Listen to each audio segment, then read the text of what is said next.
Welcome back to ciLiving. Founder and owner of Three Berry Flowers, Joanna is joining me now, and we are going to show you how to make a flower bouquet. So you kind of have started prepping yours a little bit, and you're going to show me how to do that. So what do we do first? Yeah, so when you come home with a bouquet, you are going to want to separate like the focal, more prominent blooms, like with a round head, and then filler flowers. So that could look like these fuchsia, this Dusty Miller. I see. So I just kind of quickly separated so I can help you. Yeah, so we picked the ones that kind of have more flower to them, and then the ones that are a little bit, like, what is this? I've been seeing this a lot. This is really cool too. Yeah, that's Dusty Miller. Okay. And so that goes over here. Yep, that's gonna go over here.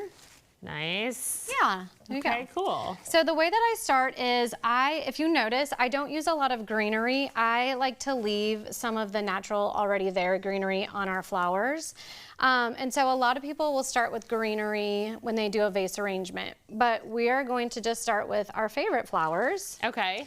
And just to let you know, some of the flowers, as we're moving out of season, so we grow from the garden, but we also source from elsewhere. So we don't grow these roses. So I see, okay. yes, spoiler alert, some of these are from somewhere else. And so is there a way, like a trick to cutting the bottoms off to where they'll last longer? Are you supposed to cut them at an angle? Are you supposed to cut them straight across? Do you need certain scissors? I would just use clean. Make sure that your scissors are really clean, whether you use kitchen scissors or garden shears. That's what we're using. And I also always just cut at like an angle. Okay. But unfortunately, there's not a secret to making flowers them last longer. Fresh local flowers will last longer than imported flowers. That makes sense, because if they're picked and then you get them kind of right away, right, that kind of tracks. Yeah. And then I just cross everything at like X across your vase to start. Okay. And I'll give it like a half turn, and I'll start with a lot of the focal flowers first, and then I'll start to add in, like you're doing, those like whimsy, kind of more fun, playful. I like these ones because I feel like they kind of give a little bit of a tall feeling. I was doing a planter box for another segment, and that's what they said, is that you kind of want ones that are tall and stand out, some that kind of drape over the front, and then some that, but I think that that's a little bit different for a vase, right? Because you kind of want everything up and out, or is there? Yes, and I love movement, so you can make yours, it's really what you want to do. So some people will keep it more like a ball shape. Oh, and then I like to kind of start with that, like a little ball shape, and then I'll take things like this Cosmo, and I like it to kind of just fall out a little bit. Oh, kind of drape over the edge. Yeah, I like things that kind of break that mold a little bit. Okay, I'm gonna copy you a little bit with that and have some of my taller ones.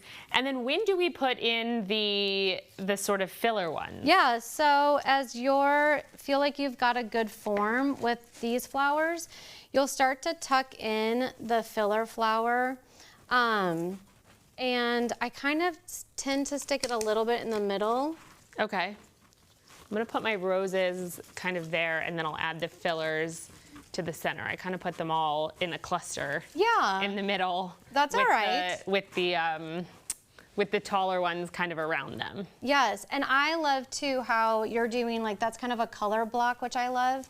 And I really love how you highlighted this one because that was your favorite. Yes. So instead of like hiding in the middle, I love that you made that go out. And so I think that when you spread your bouquet out, you're able to like see like, oh, I really love this. Whereas someone might consider that one a filler flower. For you, it was more a prominent flower that you liked. And it's funny because I think it was even subconscious because I do like it so much. I was like, I definitely need to make sure that it's showcased because to me it's just so pretty and unique. Yeah, yep.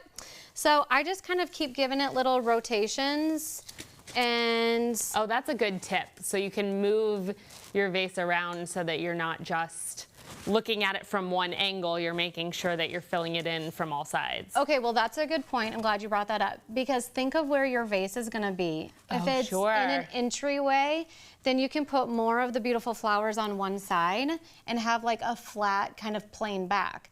But if it's gonna be where people enjoy it on all sides, you wanna make sure to spread out those different flowers. So that's interesting. So ultimately you can decide if it's going to be like a table vase where you can see it from all sides, or if it's going to be something that you're kind of focusing on one focal point. I never even thought of thinking about where you're putting it. I always just approach it from the design angle. Yeah, absolutely. So you can decide like, okay, I need this vase to go on the dining table, then that's going to be a different arrangement, right, than it would be if it was just going to be on an entryway where you don't need, you wouldn't want your favorite flower tucked in the back. Right, in the back corner. So you'd want to make sure to make more kind of like a flat back with a fan front. Right. Yeah. Well, thank you so much for being here and for teaching us how to do this. I really have learned a lot today, and your flowers are gorgeous. Thank you so much. I've had a lot of fun.